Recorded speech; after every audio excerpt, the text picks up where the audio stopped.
Chaque chose a son temps, dit la parole du Seigneur. Il y a un temps pour souffrir, il y a un temps pour ta grâce, il y a un temps pour ton élévation. Tous ceux qui veulent être en Israël l'année prochaine, mettez en commentaire, je serai en Israël. Je suis en train de vous montrer les pas de Jésus.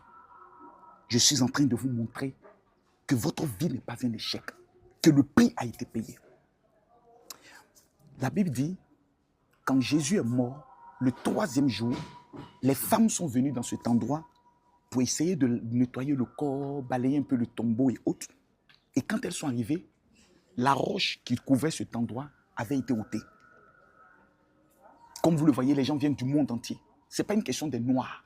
Les Américains viennent, qui sont première puissance économique du monde. Les Chinois arrivent pour visiter le tombeau. Est-ce que toutes ces personnes sont bêtes? Les musulmans, même les musulmans arrivent. Regardez, c'est des musulmans qui viennent pour voir le tombeau de Jésus. Et vous, vous êtes en train d'hésiter. Oui, Makosso nous demande d'aller en Israël. Un endroit où blanc vient, il faut te déplacer parce qu'eux, ils ont la possibilité de vérifier si c'est vrai ou faux. Ils ont tous les logiciels pour le faire. Mais la foi nous amène à nous déplacer. Quand elles arrivent, elles trouvent un homme qui était assis sur la pierre. Et elles demandent à l'homme, mais où est le Seigneur? On est venu, on ne le voit pas. Il leur pose la question, pourquoi cherchez-vous parmi les morts celui qui est vivant? Il y a une question que le Dieu va poser aujourd'hui à tes sorciers.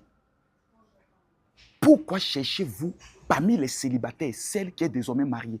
Parce que Dieu ne te voit plus comme célibataire, parce que Dieu te voit comme étant une femme mariée. Pourquoi cherchez-vous parmi les pauvres celui qui est milliardaire? Pourquoi cherchez-vous parmi les malades celui qui est guéri? Pourquoi cherchez-vous parmi les chômeurs celui qui travaille? Parce qu'à partir d'aujourd'hui que tu regardes cette vidéo, j'aimerais annoncer à ta vie que toute malédiction et blocage qui a une fois parlé contre ta vie, qui a une fois travaillé contre ton étoile, à partir d'aujourd'hui est brisé.